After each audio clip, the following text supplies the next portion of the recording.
Peanut, wake up. Peanut, it's story time. Story time! Alright.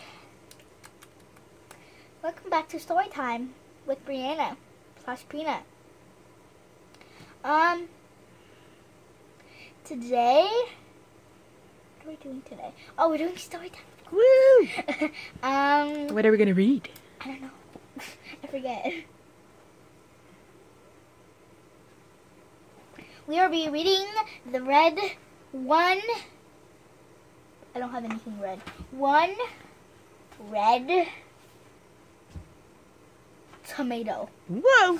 I don't have anything that looks like a tomato. Who's the author? Roger Ask. Okay. Don't come for me if I said that wrong.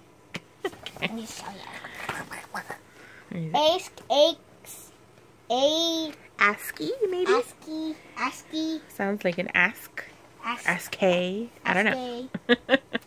Comment down below if you know what it's From Under the Sea. You would think it was about like Ariel, but it's really not. It has nothing to do with Under the Sea. Aww. It's just a song. It's just like the book cover, I guess. Mm-hmm. But let's get started with this book because it's really long, and this video is gonna get really long, and nobody wants to see that long. Okay. So Page 1. Page 1. We might have to do a part 2 of this if I keep talking. Okay. It all happened this summer. Dad decided to give up baseball. He had been the coach of the Pee Wee Royals for 7 years. I've had enough, he said at the supper table one night. I've had enough. He had just been talking to the manager of the team for almost an hour. I could tell by the way he slammed down the telephone that it had made him feel ugly. Big people are like that sometimes. They get ugly about baseball games. It doesn't matter whether they are big league games or little league games. They still get ugly.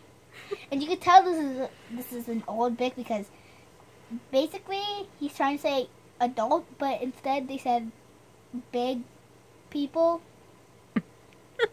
Yeah, okay. Note. What are you going to do all summer? My mother wanted to know. Relax, Dad said. You'll be bored to tears, Mother said. I'm going to grow vegetables, Dad said. Said Dad. Oh dear, Mother explained. Do we have enough room? We have enough, Dad said. Nobody believed him, of course, but on the first day of baseball, it was Mother who drove me to the park, and not Dad. I knew something was going to change. Just knew it. When I came home, had Dad dug up a square patch of ground in the middle of the backyard. I thought it looked kind of neat. Mother wasn't saying anything. She was pretending to do things at the kitchen sink while she watched out the window. What is he going to grow, Mom? I asked her. Everything, I think, she sighed. Dad bought packages of seeds at the garden shop. He read all of the instructions on the back of the packets several times and then stared at the pictures. I always get started and stared next together because they're almost the same thing, but it's just different. Similar. Because it's, instead of stare, it's like star. Does that make sense? Yeah. Okay. I'm sure your subscribers feel the same way. Why did I do that? I'm so weird. Continue, please. I'm interested. I lost my spot. Stared at the pictures of the vegetables on the front. I think he was wondering how the vegetables would grow without a lot of coaching from him. Dad likes to talk and explain things. He likes to tell everyone how he wants things to be done. Skip like 2 pages. He planted the seeds in thin rows, kneeling on the ground. His glasses slipped off the end of his nose He got mad at the carrot seeds because they were so small, but when he had finished, he wrote out a notice and stuck it in the corner of the garden. It said, "Please keep off the infield." It was Dad's joke, but it made me feel sad. Then one day, on his way home from work, he bought a box of tomato plants. "Look," he said to Mother as he carried them into the house. "Tomatoes?" my mother said, although she knew what they were. "The man at the shop said they would be red and beautiful, and as big as baseballs," Dad said. Mother didn't say anything, but she had a look on her face which wasn't so sure. Did my voice just crack, or was that me? I don't know. I think those are you. She's growing up, people. Little tear. Go ahead. Sorry. Every morning before breakfast, Dad was out there watching. He stood very still, staring down at... See, I said staring, not started. Why did I stop? I should have just kept reading. Keep going. I forgot where I was. Starting or staring? Staring down at the garden, looking for the first crack in the soil. Ooh. The radishes came first, and then the lettuce, and then the carrots. It was easy to tell something new had happened in the garden because when Dad sat down to breakfast, his smile was wide as a slice of melon. Sorry, I didn't mean to whisper that. I think that hurts. Oh. It was the tomatoes which upset the summer. Upset the summer. Mm-hmm. When they had yellow blossoms, they were exciting. Then the blossoms became tiny green fruit, and that was more exciting. The green fruit got bigger and rounder every day. They weren't as big as baseballs, but they didn't matter. Everyone was waiting for them to turn red. Ooh. Dad started to worry about the sun. The sun was never out long enough and never strong enough for Dad. When the clouds covered it up, Dad's slice of melon smile disappeared until the sun came out again. One morning, I was just getting out of bed when I heard Dad calling Mother out into the garden.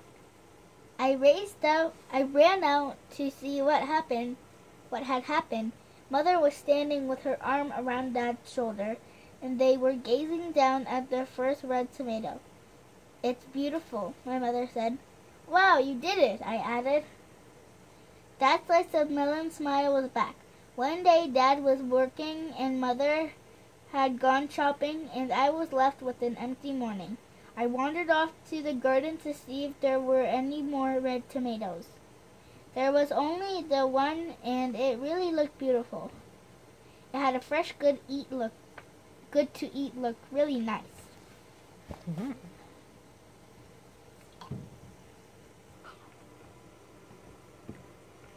Anyway, I touched it, and it sort of fell into my hand. And then I ate it. It was a funny thing to do, because I don't like tomatoes very much. Mom came home and blamed the neighbor's kids. Dad said it was the crows. He said he was going to do something about it. "What can you do?" Mother wanted to know. "I'm building a scarecrow," Dad said. I wanted to help him, but I didn't. I felt terrible. Dad made the scarecrow with sticks and a pole, and a baseball player and a pair of striped pants. A shirt with someone's name torn off the back, and a greasy green cap. As a last touch, he stuck an old baseball mitt on the end of one arm. The scarecrow looked silly. It looked like a kid who had given up on a fly because he knew he was going to miss it. Every time I looked at the scarecrow, I felt terrible. Itchy nose. Perhaps the scarecrow would have protected the next red tomato. At least it would have reminded me not to eat it. But then it began to rain. Every day it rained. If it didn't rain, it looked like as it was going to rain. All the tomatoes stayed as green as the grass around the edge of the garden. Dad was getting bored. Sometimes he didn't bother go out before breakfast anymore. The carrots and the lettuce and the radishes were all terrific, but they didn't seem to count. Dad wanted red tomatoes. Maybe we should make pickles out of them if they are only going to be green, my mother suggested. Never, Dad said.